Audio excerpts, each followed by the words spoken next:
Your disposable water filter should be replaced when indicated on your control display, or at least every 6 months. If you notice decreased water flow to your dispenser or ice maker, change the filter sooner. To change your refrigerator water filter, first locate the water filter compartment in the refrigerator ceiling on the right-hand side. Open the filter cover door by pushing up on the front edge of the door. The door will lower as you release it, exposing the filter housing. Remove the filter by turning counterclockwise, then pulling it straight out of the housing. Note, there may be some water remaining in the filter and some spilling may occur. Use a towel to wipe up any spills.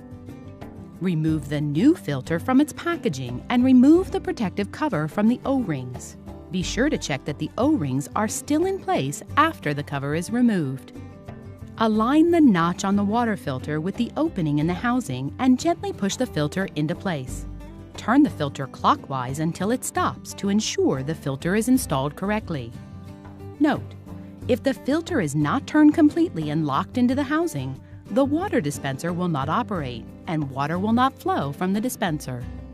Close the filter cover door by lifting it from underneath and pressing upward on the front edge until it shuts.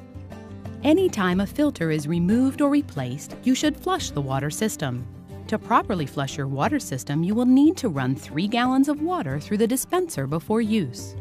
This helps to purge any air and carbon fines from the system. Failure to flush the water system may result in dripping or slow water flow from the water dispenser.